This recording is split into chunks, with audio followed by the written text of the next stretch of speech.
Hello, and welcome to the Sad Dads Club podcast. Here's everybody's favorite sad dads, Jim and Foo.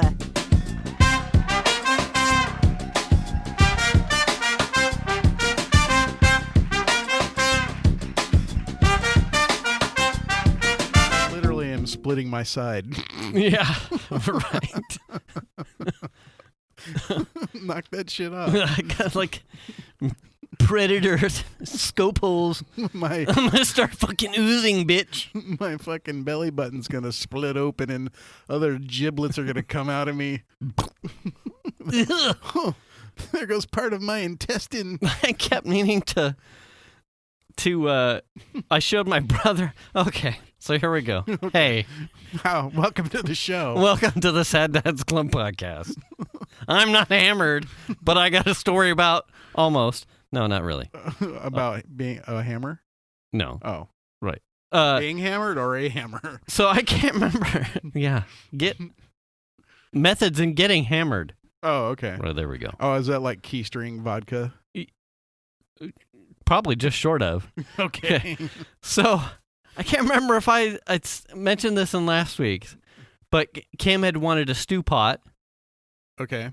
And, oh man, now I'm drawing a blank whether or not I covered this in that story. I swear I don't remember this anything about a stew pot. So Kim wanted to know, #HiKim. Kim wanted to know if she could borrow a stew pot because she was making a pizzole for Thanksgiving. Uh-huh. Also, if you made it through Thanksgiving, happy Thanksgiving. We're glad you're here. You've made it to the other side. Yeah, you made it on the other side. And hopefully without COVID. Right. Yeah. So I have a large assortment of stew pots. Anyway, I'm the go-to guy I'm kind of concerned for the when stew pot. you said that. So I'm looking around the garage right now like, where? The biggest one I have that's actually functionally a stew pot is in the attic. That could be it right there. Right. So we're getting there. That's the funny haha. Oh, okay. So she's like, hey, can I borrow a stew pot? Yeah. And so immediately what runs through my head is the #thanks Patrick for what may be the world's largest Moscow Mule cup. Absolutely. Serving device that was gifted to me through his employee. You know what? That mug is big enough to be the Moscow Mule for a building. You know what I mean? Could be. Yeah. Could be. For a building. So, and she asked for a stew pot. Yeah. What immediately crosses my mind is taking a picture of the giant Moscow Mule mug. You mean this? And like, is this big? Will this be big enough for you guys?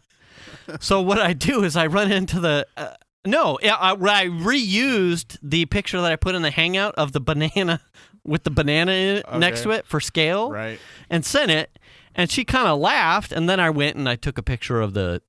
Of other stew pots, and she was fine. So when she came to pick up the stew pot, she went to the front door, and Venus met her halfway with the pot, and I opened up the garage door, and I come waddling out with this giant ass fucking Moscow Mule thing, and she goes, "Oh God, that's real." Wait, I thought you were doing like a miniatures joke. She thought the banana was tiny, was like a Lego banana or something. And that the cup was normal size. Oh, that's hilarious. And I went, no. That's a real banana. This thing is fucking huge. I could swim in this thing. I could take a bath. Yeah. Like if this was like 1940 or 1940. Numbers are gold. Hard. Yeah. Jesus, that's why we got the calculators. If this was Gold Rush era, we would be taking baths with this in a saloon or some shit. That's your new hot tub, basically. Yeah. She flabbergasted, like, oh, fuck, it's real. Yeah, it's real. So, some point, a couple days later after Thanksgiving, she came to drop off the stew pot and the, a sampling of her pizzole, which was really good, by the way. I don't know if you've had that. I'm sure I have, but I described it. It's been a while. In rough terms as like a Mexican-Italian wedding. It was very good. Yeah. It was really, really, really good. I think you can, like the base of like a pork shoulder, hominy, there's like some basics that go in it, but you can twist it however you want. Right. It was really good. Like I can imagine if we had fresh like tortilla strips, like freshly fried your own to like dip in it or something. Would have been real. It was amazing. It was really good. Hashtag she did a great job. Now I'm a little jealous. But in dropping it back off, my brother showed up with the twins, my nieces, and so everyone was social distance on the lawn, and they're chit-chatting with Xander. And so it's an opportunity to show off the world's largest Moscow Mule mug again. So I bring it back out, and my brother's like, "What the fuck?" Yeah. Like, so then we started rattling the ratio and how much. How much gallons? Like, how many gallons of just the amount of ice mix would it take to actually make a mule in it? Yeah. Like, to ratio. Yeah. And I keep meaning to take measurements to, like, get the volume and whatnot, and then, like, I'll have to put that together over the weekend or something. I mean, this is like low hip, high size. I guess we should put a picture. Yeah, I'll put a Twitter. picture. Yeah. Yeah. But it's huge. It's a good 3+ feet tall and 2.5 feet in diameter. I mean, it's huge. It's huge. And it has like a real mug handle on it. Yeah. So I got good mileage out of showing it. Yeah. Like, yeah, look at this. And now, right now, it's upside down because I'm hiding Christmas presents in it. Brilliant. That's hilarious. Like UPS guy dropped it off. I'm like, I don't have anywhere to hide this really fast. Oh. So I just flipped over the cup and put it on there. Like, if any of you fuckers try and lift up the cup, I'm going to know. Yeah. Also, you'll probably end up with a hernia. Because it's heavy. It's heavy. Yeah. It's not fucking, it's all metal. You got to get like Amazon key, and then like in your delivery instructions, you say, put it in the Moscow Mule cup, and they're going to be like, whatever. And then they'll open up the door and go, what the fuck? What the fuck? I had to put like the holiday Amazon, USPS, FedEx, like, thanks so much shit. Right in it. Like, reach on in, get yourself a treat. What the Put hell? all those up on. Anyway, and then it was Ted. I believe it was Ted. #Ted. It was Ted that. Yeah. I was just thankful for it. I mean, it was a running joke between me and him, who had sent me something months and months and months ago. I think pre-COVID. Oh gosh. It was part of a display. Uh-huh. And we both joked about it, like, ha ha ha, you know, fuck, the world's biggest mule. Never expected. He came by with Dark Papa, and fucking had no idea it was coming, and it is legit. And it was Ted who actually looked it up. You can get these things for $500, $600+ on eBay if I was to resell. I'm like, fuck no, look at that. I mean, it's gorgeous. Like, the copper coloring on it is gorgeous. Yeah, it's an impressive. It's really thick. The handle is actually like machine welded on there. It's not bolted. It'll hold. Stamped with a Smirnoff name on the side. Somewhere in the rest of my lifetime, I almost feel like I have to make an actual mule in it, and then just. Maybe this is spend the rest of my lifetime consuming it. This is what's going to happen on New Year's. Oh my God. Yeah. Yeah.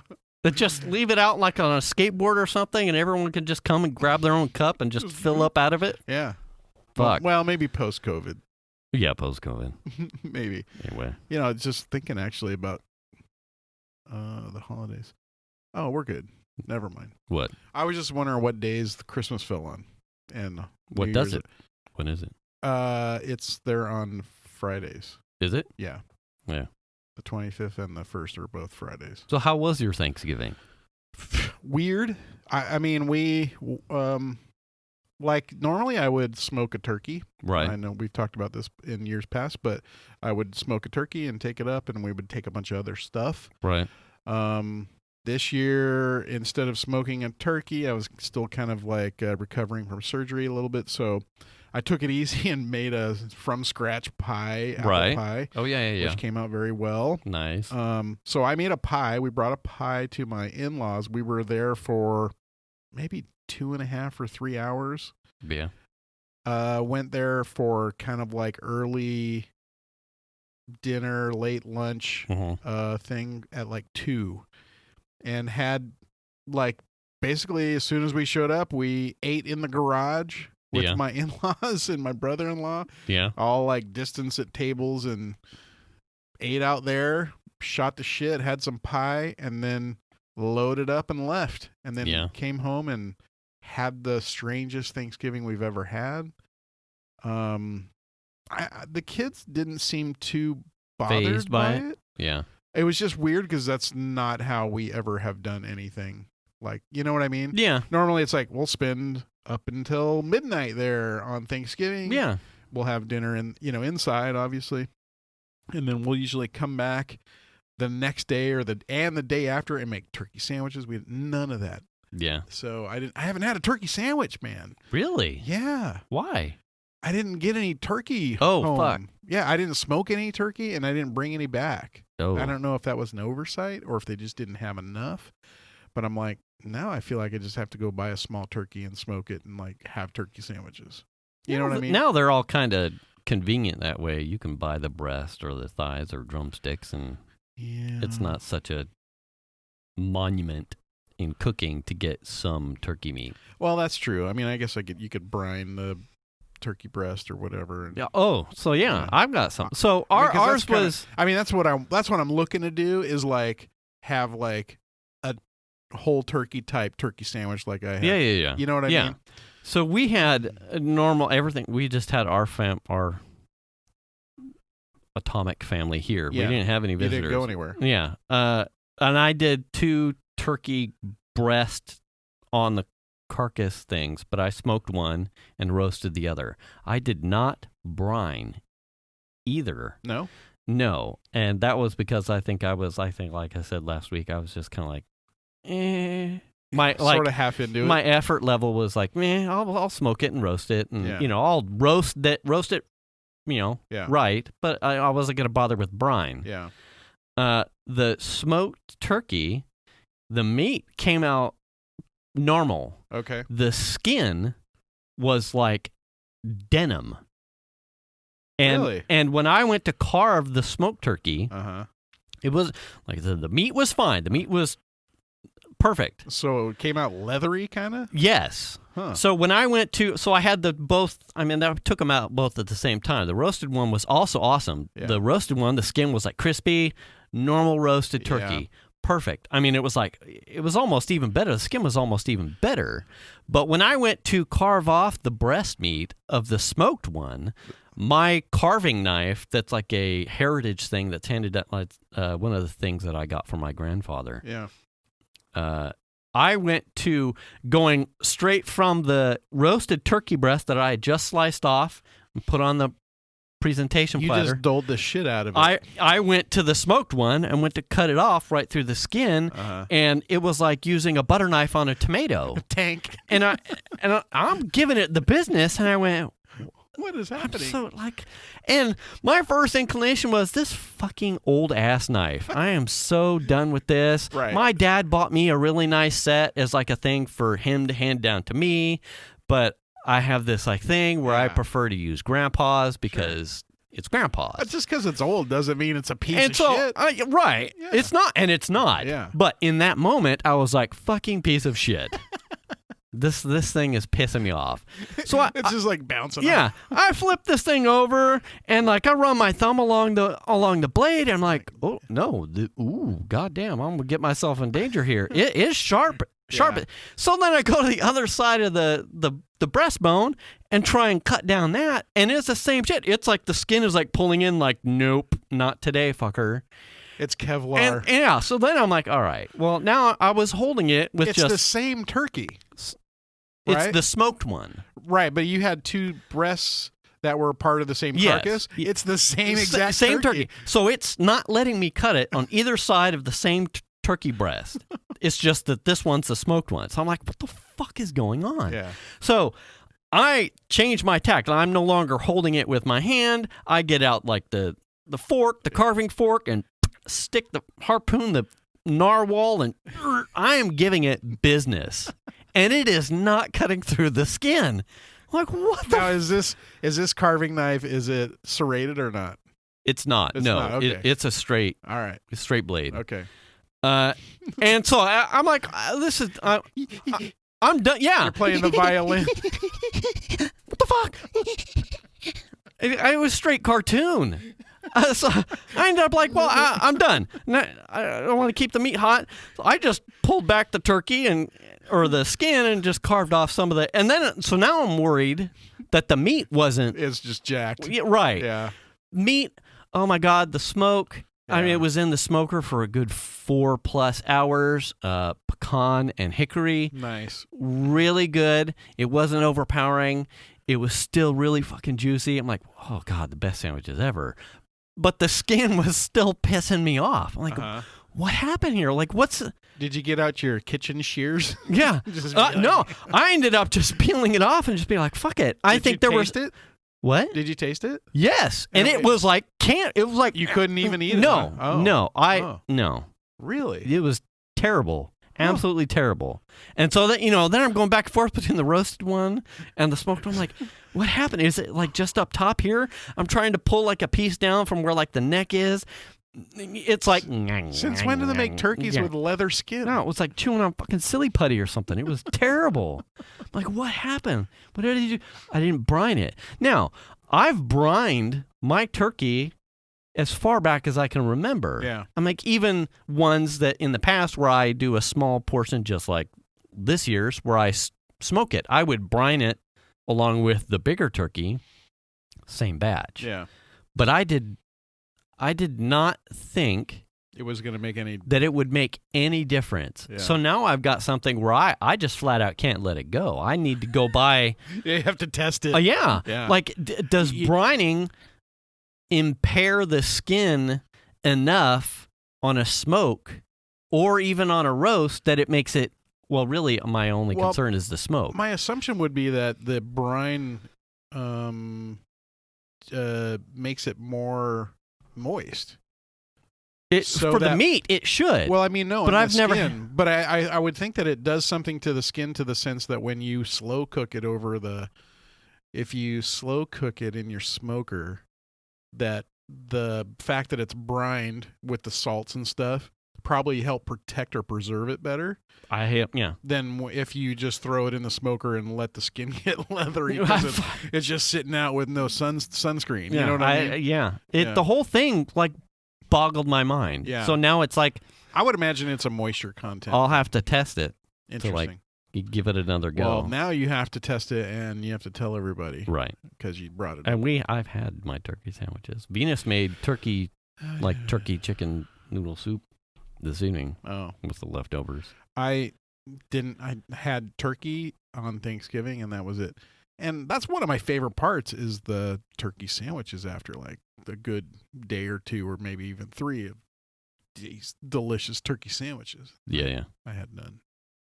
We went and sad. I think it was the next day we went to make sandwiches and I like looked, I'm like, okay, we have sourdough here. And I kind of started walking out to the garage. I'm like, I'm going to the store. I'm going to get some bread.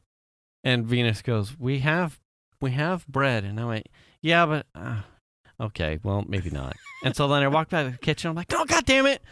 Yeah, I'm going to get something. She's like, well, what kind of bread are you going to get? I'm like, I don't know. But if I don't find it, then don't worry about it. I have to have specific bread for my turkey sandwich. So I went to the store and I got some nice ciabatta rolls and cut those in half and made my sandwiches. And then, it was like the Rayleigh's bag of whatever they're from their bakery or whatever, the prefab stuff. It was like 4 or 5 ciabatta rolls in there. Yeah. And then, so I get back and can I use the ciabatta roll? Yeah.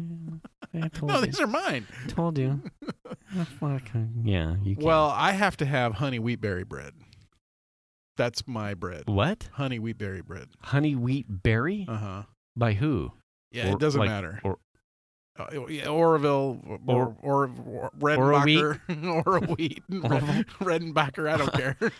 Oscar Wilde. Yeah, I mean, Post. Kellogg's. Whatever. I don't think I've ever seen honey wheatberry. Honey wheatberry. Oh, it's delicious. It's the best. So specifically, my turkey sandwiches have honey wheatberry, mayonnaise, turkey, Swiss cheese, and not the canned gelatinous I don't like the gelatin cranberry. Yeah. But the whole kind of cranberry that's in the can is fine. Yeah. That goes on top, and then mayonnaise on the other side, and that's my sandwich. And that is, oh God, I love it. Yeah. Honey wheat berry. I forgot to say that. Oh, we did Zoom with Venus's in-laws on Thanksgiving. Yeah. I was dressed up in my chef shit. Oh, that's right. Yeah. Yeah, I was showing your picture around. Wait, what? Yeah. Oh, did that make it a hangout? Oh, yeah, it did. I had my hands in the oven. Yeah, you were in the oven. So what did Venus post it somewhere? Yeah. Yeah, so I was like, oh, look, Jason's in his little chef outfit. Yeah. And I realized, because the chef jacket itself is utilitarian. It's got like pockets for thermometers. I'm like, fuck, I can't believe the hat is gratuitous. Of course it is. But the chef jacket actually... It keeps the hair out of the food. Right. I mean, fuck off. There's a reason you didn't get turkey. Your family's trying to tell you something. I can't believe it stays on your head without any hair up there. Just slide around. Yeah. I wax that shit. It's funny because I made that joke not even thinking about that the fact that you shave your head. Oh. Yeah. I literally didn't even think about it, but hey, that's funny. I can't wait. So did you say you put bacon on your sandwich? No. So mine had... That's you. So you have a whole different turkey Venus sandwich. does the cranberry. I don't. Have you tried it? Putting cranberry on my sandwich? Yeah. That's just not for me. Have you tried it, though? Because that's exactly what I said. That's exactly what I said. I don't like my sandwich sweet. Oh, it's the combo of those items on a sandwich. Yeah. It's insane. It's so good. It's so good. I had like bacon, turkey, tomato. I mean, that's a normal turkey sandwich, what you're describing. I mean, I can make that every day. Like a Frank's hot sauce? I mean, yeah, sure. Yeah. Well, and the bacon. I think avocado. The cranberry style is more of a holiday type sandwich. Well, Venus does that too when she gets like a Togo sandwich. She does the cranberry turkey or whatever. I only do those during the holiday or during like Thanksgiving or Christmas. No, really? Yeah. Make turkey sandwiches and they have I think the cranberry on them. Second day I made more of like a turkey melt where I actually heated the turkey and then covered it in... Also, I do provolone, not Swiss. Well, it's the style of the sandwich. So, I mean, you can do anything you want. But now I'm going to make you have one of these. I'm going to make you Tell me what... one. Okay, so it's the honey wheat berry. Honey wheat berry. Mayo. Swiss. Turkey. And cranberry. The whole... No mustard. No. Okay, because that would probably fuck up the cranberry. Nah, you don't want mustard on there. Not on that one. No bacon. No. You just got to try. Just even a half. I won't say. I wouldn't say I wouldn't eat it, but it's delicious. Okay.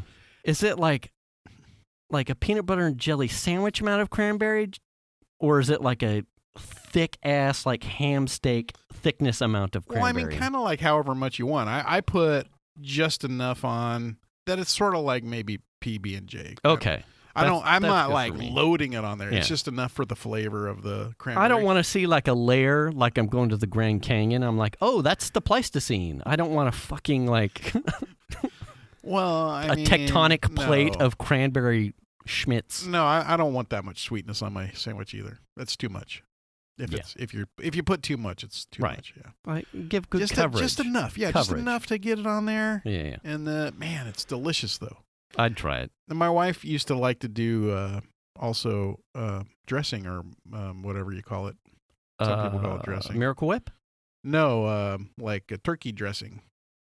Stuffing? Stuffing. I have tried that. Yeah. I do like that. She would do that with the cranberry and all that stuff. Like essentially way back almost just short of like the plate. Kind of.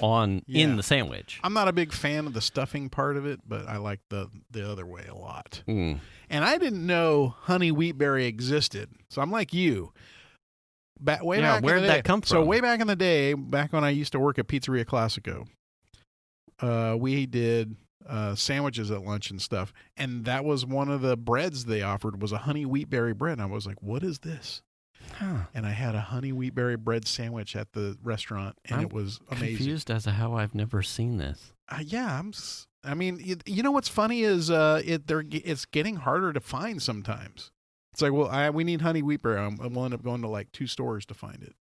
And I don't know if it's because they're out or if some people just don't carry it because it doesn't sell that well. It's a bunch of... It's very like good. Part of the prepper's kit. Toilet paper and honey wheat berry. Just freezers loaded with honey wheat berry. Yeah. Just in case. I don't know what the berry part of the honey wheat berry is, though. Oh. I don't know. Maybe that would be kind of key, isn't it? Yeah, but it's not like you don't have... It's not like there's candied bits in it like it's a fruitcake or anything. Is there any berry maybe bits there's at not. all? I don't know. I honestly don't know. I just know it's called honey wheat berry, and it's amazing. Dude. See? How the fuck? How did you not know? How do you not know this? I don't know. I mean, honestly, I didn't know until I was 18, so. Yeah, but you've had this miracle bread product since you were 18. Yeah, it's amazing. Honey wheat berry. Yeah. So I've known about it for good. Is it a sweet bread or is it more like a sourdough? No, it's more like neutral? a wheat. Okay. More like a wheat bread. Okay. But not like better than regular wheat. Okay. Yeah. Delicious. Do it. If you are listening to this at home, honey wheat berry turkey sandwich. I implore you to try it. Yes. I've given you the recipe already. I will go over it again if I have to. We'll post Swiss each cheese. other's Swiss cheese. turkey sandwich. Fresh turkey. Mayo. Honey wheat berry bread. And cranberries. So you know what you're doing this weekend then? I would love to smoke something turkey and then make some sandwiches. Yeah. I mean, I don't even care. I don't want to eat. I mean, don't get me wrong. I love mashed potatoes and gravy. Of course you do. Of course I'm I looking do. right at you. You're a mashed potato Oh, gravy. fucking A. Yeah. There it is. Hey! Ooh. Paybacks are never mind. But I mean, I love mashed potatoes, but I just want the sandwich, you know? Yeah. I just want to, I haven't had one. Me and my brother are the same way. Like we were, like I said last week, he was like, I'm working towards the sandwiches. I haven't checked in with him to see. It's like you just eat the turkey dinner to get to the sandwiches. Albeit if he had any of that pizzole left over, I'm sure I probably would have actually been hitting that before I would have started hitting the turkey because the pizzole was really good. Yeah. I probably would have done all kinds of little twisties with, other Mexican twists using that pizzole. It was really good. Yeah. Yeah. Did we talk about the apple pie? Only that you liked it. Well, did we talk about did we talk about that on the show about I want to make an apple pie and you were talking about how it's hard? I think it was afterwards because we were talking about the complexities of crust and using vodka instead of water. Yeah. So that your crust was flaky. Yeah, my wife and I had a discussion about that and I didn't really know about the vodka thing and I mentioned it and she goes, "I've heard that." Yeah. I didn't go that route. The recipe I found was very specific. And told you exactly what to look for when you're making it. And I have a Cuisinart thing, and they say to use that. And man, I made it exactly the way they described, and it was flaky and yet crispy. It never was soggy. Mm-hmm. It was insane, and it makes enough to make a bottom and a top layer. Mm-hmm. And I would do that again. It was very good. I was very impressed. Pie crust. From what like the conversation that we had, pie crust is like one of those things. It's like chocolate chip cookies ish. It's like there is a tried and true, knock it out, fail proof chocolate chip cookie recipe. And most people could give zero fucks either side of that line. As long as you're following the recipe, you're going to make a good cookie. Right. How you cook it. Yeah. It's the like cult that takes like the of both of those types of things. It's like, ooh, I can make this a little bit more flaky so that it melts in your mouth. Type of like culinary overachievers that like take the normal, and I think that's where like the vodka type of shit comes in. Yeah. It's the same with like the cookies. It's like, well, you can use this type of stuff in your cookies, and if you don't refrigerate the cookie dough, which allows whatever proteins and glutamifications some to happen in the chemistry. It's like there's a difference between chocolate chip cookie dough that's been refrigerated for 4 hours, 24 hours, etc. Right. Pizza. Damn, I did it twice. Pie crust has its own like cult twists on like the tried and true. Yeah. It's good that you got one right out of the It was bat. really easy actually, and I think 4 ingredients: flour, salt, sugar, butter, and water. So 5. Yeah. It just works. There's little hunks of butter. It's not smooth. That's the way it's supposed to be. Right. Divide it in half, kind of form discs out of it, put it in some saran wrap, and let it sit in the fridge so that butter gets hard. Right. Because you don't want it melting before you cook it. And it did its thing. It was very good. Everybody liked it. I wish I could take credit for it. I just followed a recipe. Yeah. But damn, have you ever done the apple pie and cheese thing? Yes. Did you put cheese on it? Not on this pie. Not on this pie. But I have in the past. What do you think about that? It's actually good. I would agree. It is the weirdest shit. It was one of those things, and I didn't really get into that or be experienced to that until probably 5 years or under ago. And it was Venus's uncle, Uncle Brian, who had brought an apple pie with cheddar cheese, I think, on the crust, like in like little triangles on the crust. And I think I had heard of the concept, but I hadn't actually seen it in practice or been presented with it. Yeah. And I went, oh. So was it? Did he have it baked in, or was it? Yeah, it was baked on top, like you would do like your weave, your lattice, and then it had cheddar sliced, like real cheddar, like little pyramids on the weave. So you couldn't avoid getting a piece of cheese on your top of your pie crust in your apple pie. Okay. I was blown away. It was like one of those umami things. Like you wouldn't. How does this? Right. Wow, really good. It doesn't compute. It does not. Yeah. Like, wait, how did this? So it's back to the cranberries. It's like a thing that like you don't expect to be on a thing, but it's actually really good. Yeah. So I only got it. I only knew about it because my my in-laws are from the Midwest, and that's what they do in the Midwest. Even if the pie is already made, they just like warm it and put cheese on top of it. Huh. Yeah. Yeah. And I was like, what? So I tried it, and I was like, damn, this is actually pretty good. Wow. I mean, you don't fucking Cheddar slap cheese. A Kraft single on top. No, it has to be cheddar. Yeah, no. You're not gonna put like what's the canned cheese? Cheese whiz. Oh yeah, cheese. Not cheese whiz, but cheese whiz. Yeah, spray can. No canned spray cheese. canned cheese. No, or no Velveeta. No Velveeta. No, real cheddar cheese. Yeah. And that is amazing. I got a frog in my throat. Sorry about that. Okay. Yeah. Well, I Can know you where hear it? Yeah. No, but I want to make another pie because I want to see if I can do it again. Right. Consistency, and I got to make some. I want to smoke some turkey here. Yeah. Soon. But that's one of those. Pie is probably easier than the turkey. Maybe I can smoke a pie. And you did the artichoke dip, didn't you? Yes. Oh, okay. With no turkey meat. No. So here's the context for that. What do you mean? You have no turkey. Yeah. So I asked you, because we were talking about turkey sandwiches. Yeah. See, that's something I need to try on my turkey sandwich too. So I told you you should make some of your jalapeno artichoke cheese dip or whatever. Yeah. Because if you happen to have extra, I would be putting that on my turkey sandwich. Oh, okay. And you were like, her. And I said, no, really, if you make some, I'll come get it. Only to then, I think a day later after Thanksgiving, or maybe it was Thanksgiving night, you put a picture somewhere. This is happening. And this is happening.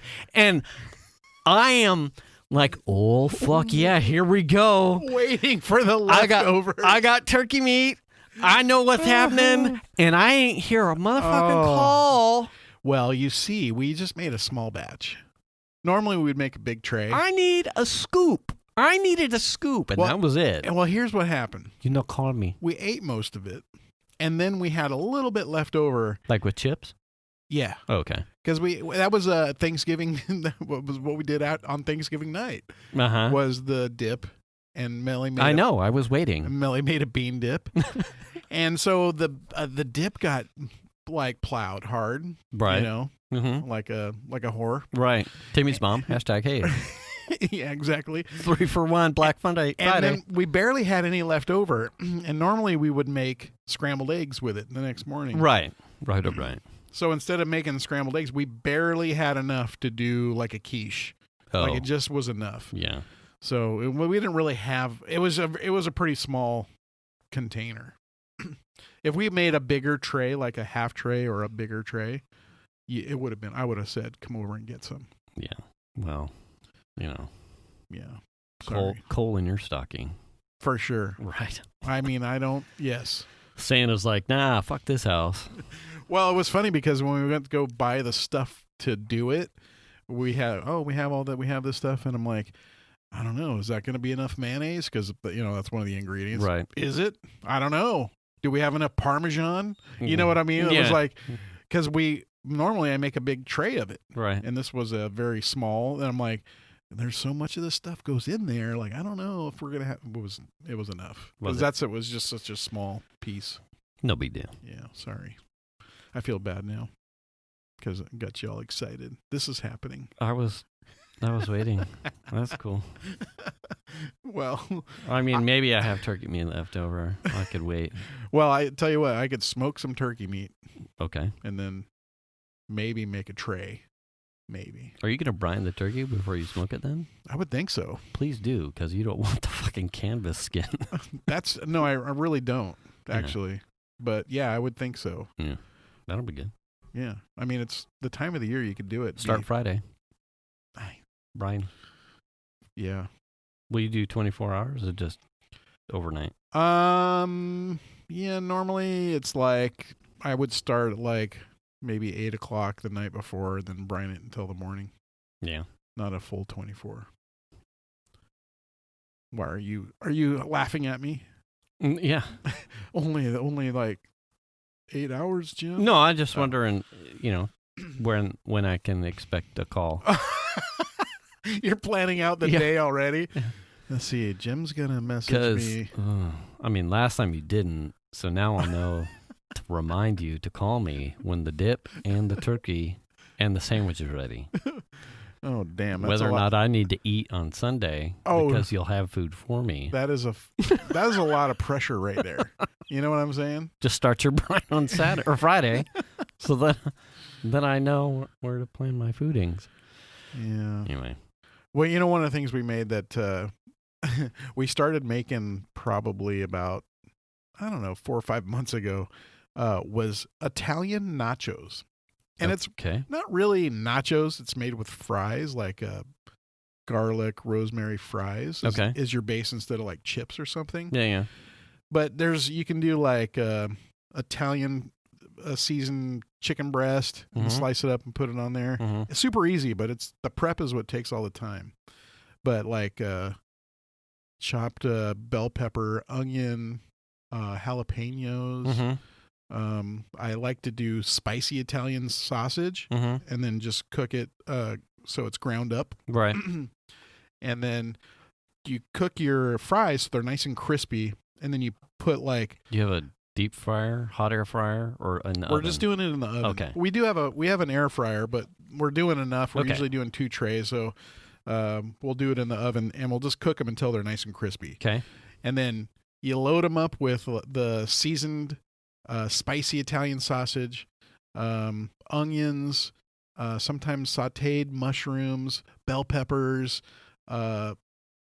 jalapenos, and a bunch of like Italian cheese, mozzarella, provolone, Parmesan. Okay. And like shred it and then put it back in the oven and just let everything cook and melt together. Yeah.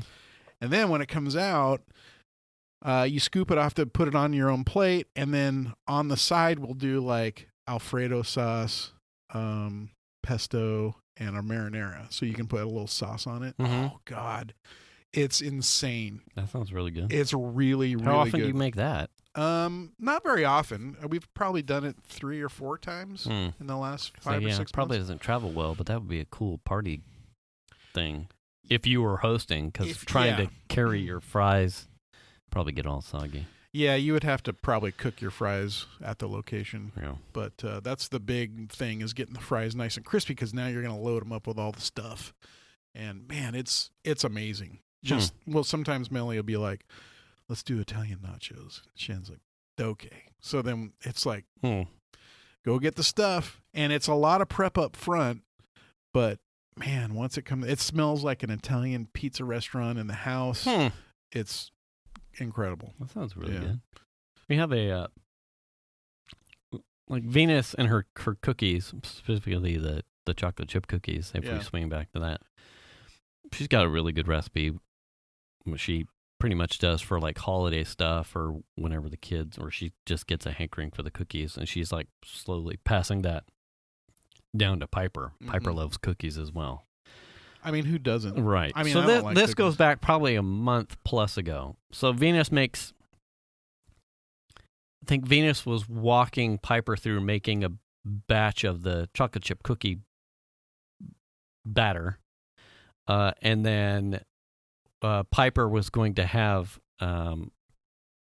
Nick come over, and they were going to make cookies together. And I had told her, I said, save me a baseball size, tennis ball size amount of the dough, because I want to take the really good cookie dough and I want to tweak it. Okay. I want to daddy it. Okay. Make some business. All right. I didn't really have anything in mind, but I knew that they were making cookie dough. So I'm like, now's my shot. I'm going to take the really good cookie dough. I'm going to do some stuff to it. I'm going to take it up a notch, kind of thing. Weekend comes, the event happens, and for whatever reason, I get no cookie dough left over. What the fuck? What you mean, like, was it sitting next to Apparently there was a miscommunication. Was it sitting next to your artichoke dip? Yeah, exactly. Yeah. Pretty much. Miscommunication as to where the availability was. Oh, damn. So, I played it off. I was like, man, I'm a little bit pissed. Like, goddamn, everyone like looked at me and nodded. Yeah, save daddy a baseball size amount of the cookie dough. And then moment came and went, and where's my cookie dough? And the fuck? I don't know. I thought you meant eat it. I thought you meant next time we make cookies. So, at some point, I make a run, or it was in a grocery store run.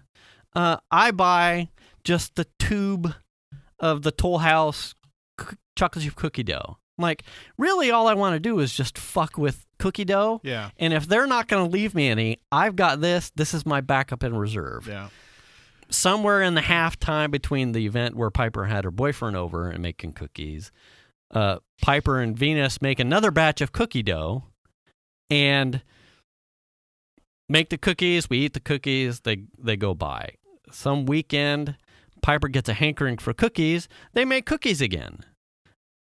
But I don't see the cookies. They eat all the fucking cookies. And I think it was when I was on PTO. Okay. I decide, now's my time. I'm going to take chocolate chip cookie dough, and I'm going to take it up a notch. Okay. I go rummaging around in the refrigerator. Where's my tube of cookie dough? Your roll of cookies. They used my my dough thing of fucking cookie dough, and they're all like looking guilty, like, well, the cookies that we made, we used it. And I went, the fuck? That was mine. Like, you guys Wait. Hold on. Did you put your name on it? Yeah. Did you write your name on it? Apparently, that's the rules going forward. Like, I got to Sharpie that shit on there. And they were like, yeah, we made cookies. I'm like, I went and bought my own cookie dough because you wouldn't save me any in the first place. You're just not meant to have it. Yeah. And then you guys used it. Like, what the fuck? So, I bought another tube of cookie dough.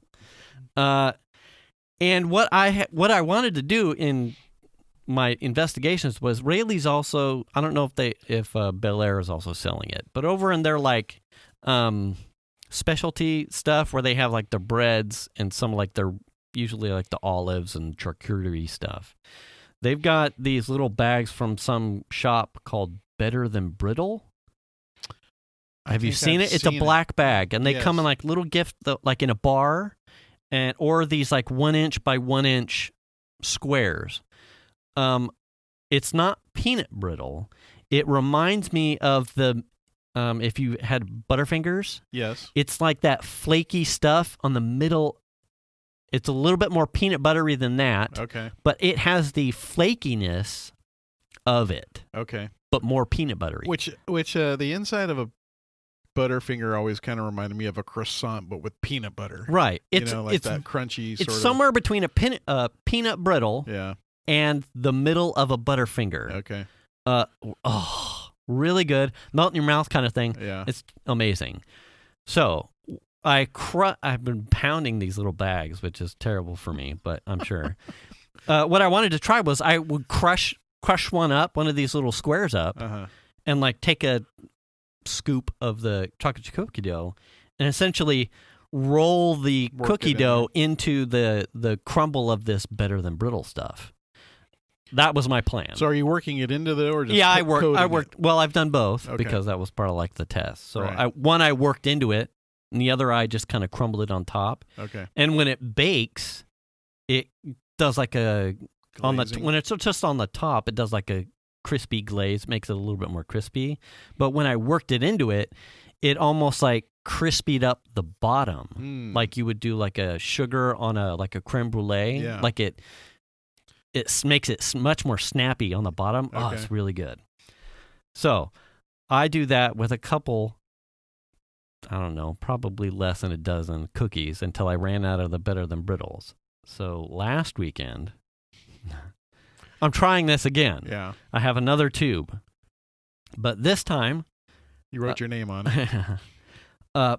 Piper had the, I think it's Toll House also, where they have like the little, it's not cookie dough in the tube, it's the cookie dough in like the little squares. Right. You just set the squares on the thing. You don't have to make the ball or anything. Yeah.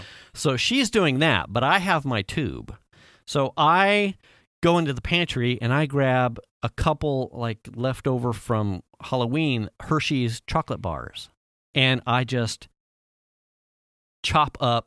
rough chop a couple chocolate chip milk chocolate and work that into some of the balls, the cookie dough balls, not my balls. That was for later. Thanks for the clarification. Right. Well, you know, it's a show's not for kids. That would be a weird combo of chocolate and sweat, and I'm not sure I'm down with that. Yeah, this is cornstarch, and everything keeps all nice and dry and fluffy. Okay. Yeah.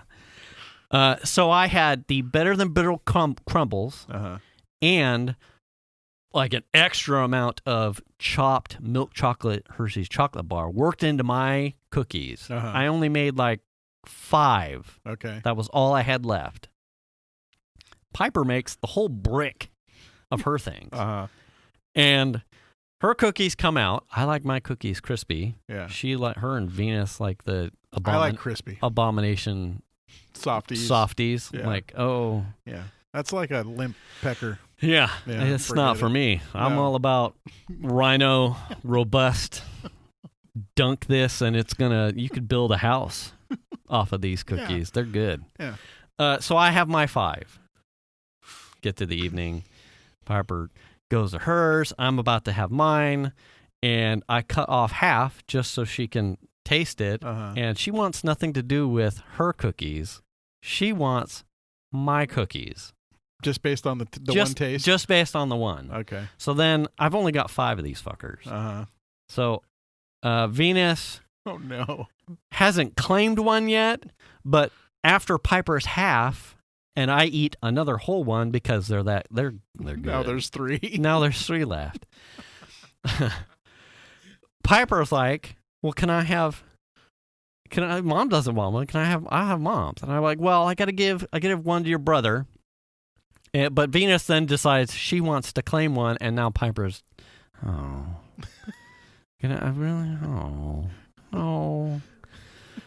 it wasn't until lunch the next day where she was begging me for the last cookie, and I said, I'll split it with you, but you can't. No, because they're good. Yeah. Anyway. So that good? They were really good. The Better Than Brittle crumbled into The dough. prefab. I can only imagine if I had any of my wife's really good gourmet cookie dough to work with, Right. it would be even better. Yeah. And then, boy, if you want a really chocolatey, crumbling up a Hershey's chocolate bar and then working that into the dough, they were like super chocolate chunks and the better than brittle stuff that made it like real crispy all the way around. Money. I did smoke some Chex Mix and some Cheez-Its. Oh, did you? Yeah. They over the have a weekend. new one of those Nabisco, or one of them have a new cracker that I meant to buy just to see how it would smoke. It was like a baked thing. I think it was like more like an octagon. It wasn't like a square cracker. Not the snapped ones. No, I think it was a Ritz offshoot. Oh, okay. Yeah. All right. Anyway. That's probably worth trying too. Those snaps are insane. Yeah. When you smoke. Oh yeah, good God. Yeah. Fistfuls of Yeah. those. Yeah. Well, I made 2 things, like a full box of Chex Mix, and I did a full box of Cheez-Its in the smoker. Put them in a big bowl because we ran out of Ziplocs, and that thing was killed in like a couple hours. Do you guys do the Muddy Buddies? Do you got the Muddy Buddies? On occasion. Do you? Do you smoke them? Fuck. Is that what you're asking me? No. Oh. But damn. Wait. I don't think I. We've made I them haven't. before. Yeah. I saw it. It was anyway. How does chocolate taste smoked? Have you done any chocolate? Yeah. Really good. Is it good? Yeah. It triggers like s'mores, campfire s'mores. So Interesting. yes. Oh. Yeah. I'm gonna smoke a Take 5, I think, maybe. Ooh. Oh. Yeah. Just gotta. But you have to cold smoke it. I don't think you could heat smoke it. It'll just melt. Yeah. Probably. Yeah. Probably. Interesting. Did you hang your lights or datas because perhaps you were impaired? I was a little, after the surgery, just like everything's sore, and they tell you don't lift and don't get up on if you the don't ladder. have to, you shouldn't have been anyway. Yeah. And so he came out, that was Friday. So the crack of, I don't know, 1:30 or whatever, he finally got out of bed. Came out and started working on the lights, and so he can't do it without me because he needs to know where all the sets go. Oh yeah. And I know where they all go. So I came out and helped him unpack them, and then this strand goes here and this strand goes here and this one's there, and you got to start that one here, and they need to end up, you know what I mean? Yeah. That kind of direction. And I did some of like net lighting things, and Shan's got a snowman I like zip tied down so it wouldn't blow away and that kind of stuff. But I didn't get up on the ladder. Chandler did all that. Good. Got up there with the air compressor and like blew all the leaves out of my valleys. Nice. So that was good. Good man. That really needed to be done. Did it? Yeah. The one valley that's above the garage was just full of leaves from the tree in the back, and it's been like that for a while. Yeah. So it just needed to be blown out. And then, of course, now I'm sweeping while we're hanging Christmas lights, and it was just a fucking mess. Yeah. Yeah. Well, So I got with our measurements and the lights that Venus got, I got all the way through the whole perimeter roof line, which is more than I'd done in the past because I didn't know how many lights. Anyways, they usually stop right at the front door, but this was like, well, I know I have the footage. Yeah. So I had got all the way around to the front door when I looked at the rosemary that's in front of the house and realized, the height in which the eave that I had to get to the roof line, I'm like, I haven't been there in probably 6-7 fucking years. Yeah. When I planted this rosemary as a small 1-gallon pot type of thing. Yeah. I'm like, I can't get a ladder in here. So then it was like, well, in order to hang the lights, I had to clear a path. So I'm hacking at the rosemary in order to put my ladder in there. Yeah. And I get it done, and I hang the lights, and I test the lights all the way around. I'm like, I still got daylight left. Everything looks good. And then I looked down at the rosemary that I totally just trashed, butchered like the rainforest. And I went, oh, well, yeah, it's good. It's time for a break. And then I'm looking, and I probably only have like 2 hours of daylight left. I'm like, I don't really want to do this tomorrow, though. So I go get the rake, and I start like tidying up the rosemary, which turns into this thing is like 70s bush out of fucking hand. Like, start cleaning it up a little bit, which turns into, now I got to edge this and over here. And actually, now I need to start looking at like, well, all this sod this is all dead. So then I'm pulling up sod, leftover wheat. I'm weeding and I'm raking and I'm hula-hoeing. The one thing leads to another. Oh, yeah. And now I've got my two green waste trash cans are full of overage rosemary shrapnel. They're full, and now I've got sod chunks and weed soil garbage and green netting. Fuck. Like pulled to one side as I start like visualizing the front patio space in front of the window. Like, how do I want this to look? And just as I start getting below the grass and the weeds that need to be just culled out and start from scratch, I start hitting roots. Next to the house? Well, within 4 to 5 feet of, yeah. And I have to keep in mind, if you were to look, like this is part of the lawn that I lost to hours, weeks, months of like trying to resod or reseed. Oh, this is on the other side. Right. This is on this. Not by the pond side. No. Oh. No. This is the other side of the walkway. Yeah. And stuff that I kind of just given up on. Like I cannot make grass happen here. It's just not happening. Yeah. Like I'm terrible at it apparently. As I get below as I start like tilling up loosely beyond the sod level, I'm hitting root, and it's getting from like the tendrily net thickness to like pencil magic marker diameter size root. I'm like, where the fuck are they?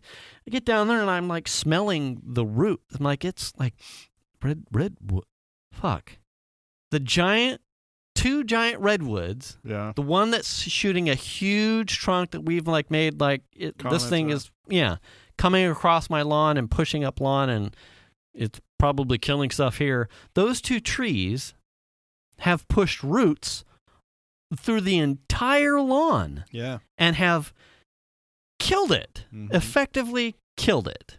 And so then I was pissed because I have spent hundreds, if not thousands of dollars trying to rejuvenate, reinvest, fix the lawn, only to now know in hindsight it was never going to happen. It was never going to happen. Yeah. Those trees have effectively gone underneath and overtaken anything to be able to take root because all the soil is now it's all being taken by the tree. Yeah. It's all man. That's the neighbor's tree, right? Yeah, the neighbor's tree. Oh. Pissed. I was so pissed and frustrated. Like, nah.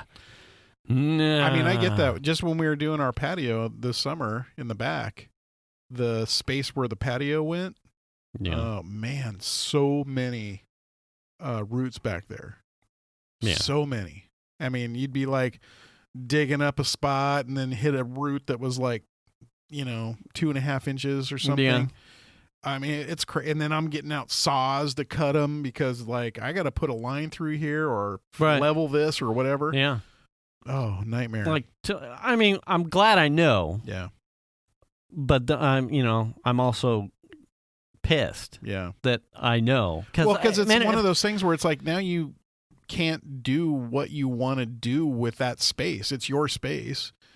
And it's like, well, and yes. Yeah. I don't think my plan was never I was never really going to full grass it at this point anyway, because I had been, over time, the lessons I had learned was like, I just can't make this happen. It's like throwing money into a pit. It was like, I've tried to do this. You look on the internet, it's like ways to, topsoiling it or rototilling it and starting with scratch, or using a different type of seed that might be with a shallower root system, right, or something better with the drought conditions that we have here in California, low water,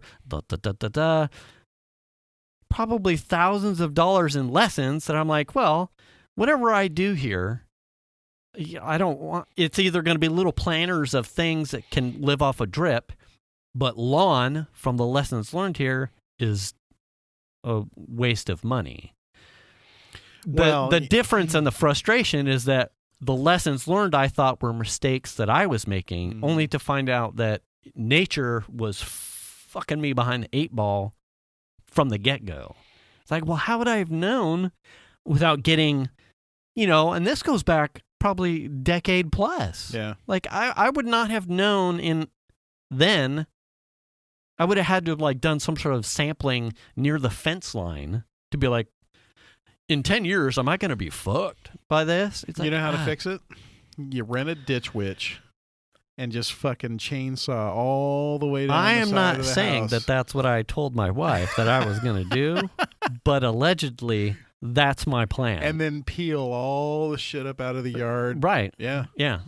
So we had... But you would have to be able to put a barrier in, and I don't know if that's a thing that you could do without fucking digging down and pouring some. Well, if I were to look at the length of time in which I knew the root, the problematic root, and its size, and when I started knowing it, if I'm potentially going to sever and ditch it, and then they're way outside their root system. I'm banking on whatever the replacement plan is for how I would landscape the front.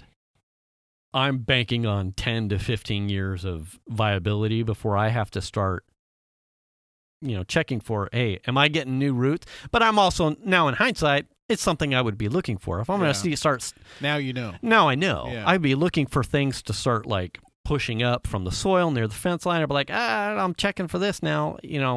Am I going to be able to protect it in infinity? No. But I can nip new runners in the bud before it starts to become problematic with whatever I design to put there. Mm-hmm. But that was pretty much it. It was like, I know where my French drain is from the backyard.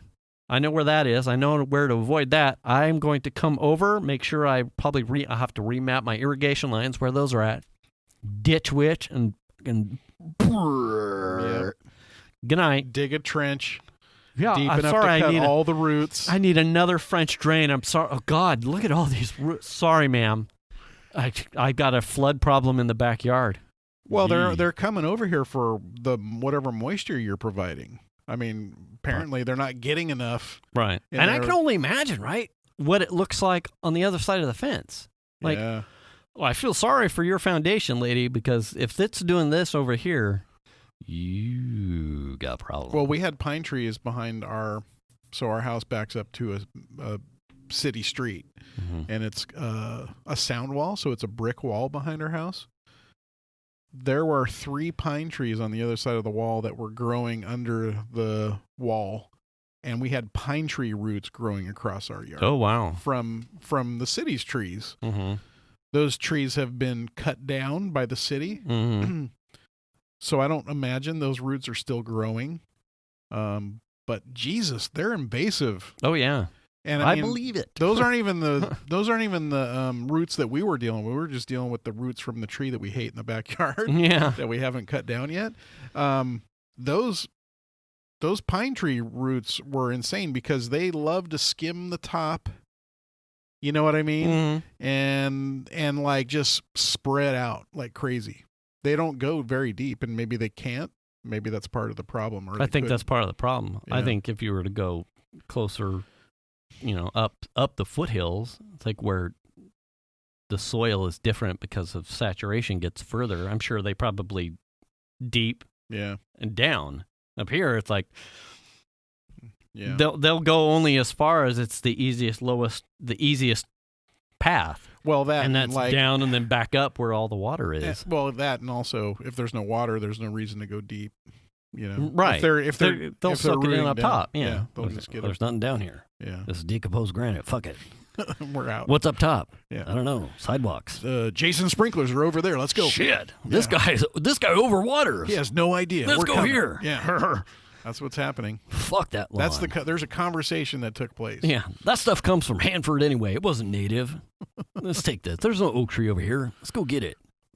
I mean, pine tree or redwoods are not native at all here. So no. Not down. The oak trees not in the are. floodplain. The majestic oaks are, but not a pine tree. My parents had a oak tree on their property in Fair Oaks that was when they bought the house, it was the deck, the rear redwood deck was built around the oak tree. And the oak tree, it was only, I want to say it was like maybe 5 or 6 feet away from their slider. There was 2 sliders on the back of the house, and their bedroom had a slider. So this oak tree was right off the slider, but the deck was built around it. And as the years went on, the tree still continued to grow. So then they would have to go down and cut around the deck to relieve it, so the oak tree had room to move. And then eventually they had their backyard redone, and the decking got replaced with a new deck. And when they did that, they just built the deck around the tree instead of having the deck built around. Yeah, instead of it having encompassed. Exactly.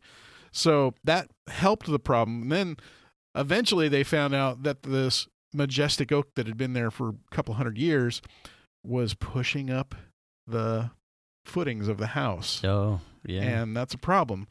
So here's this couple 100-year-old tree that had been there forever and ever, and some builder comes along and plunks down a house. Right. And then my parents go, well, that tree's got to go. Oh. And this thing was fucking huge. I mean, it covered half the house. It was messy as shit. Dropped acorns and like there was always those little worms. The silkworms. Yeah, silkworms came down out of it, and just so many leaves. It was not even funny. Yeah. Years and years that tree was there, and then gone. I mean, that's just sad. I don't even know if because I think they're protected here in Roseville.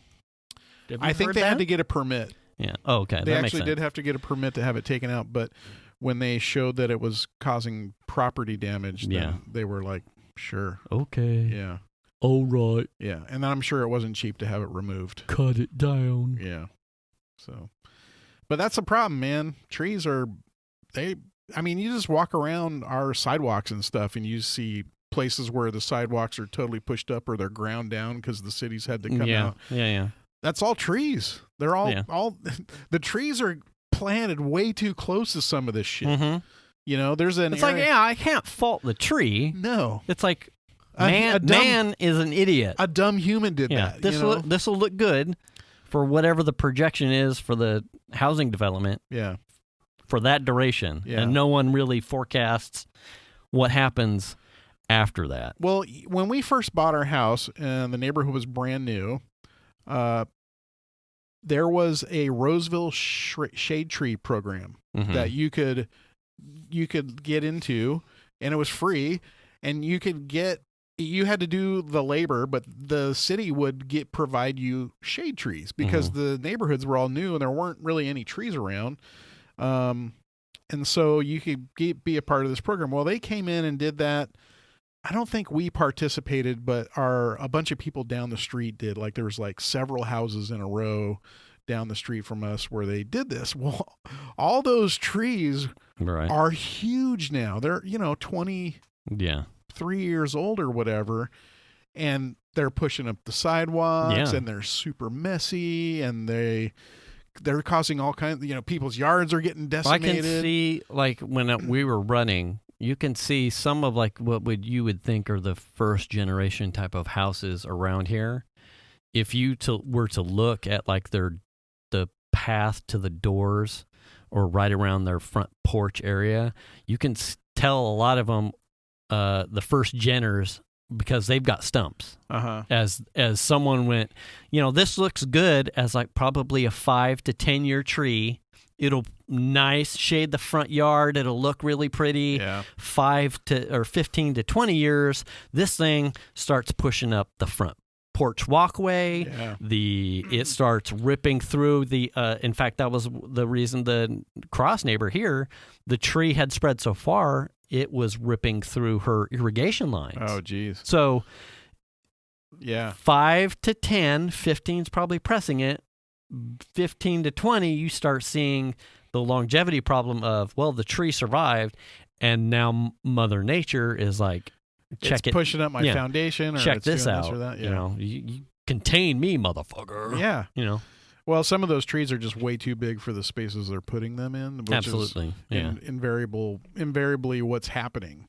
And that's kind of like what happened with the tree in the backyard.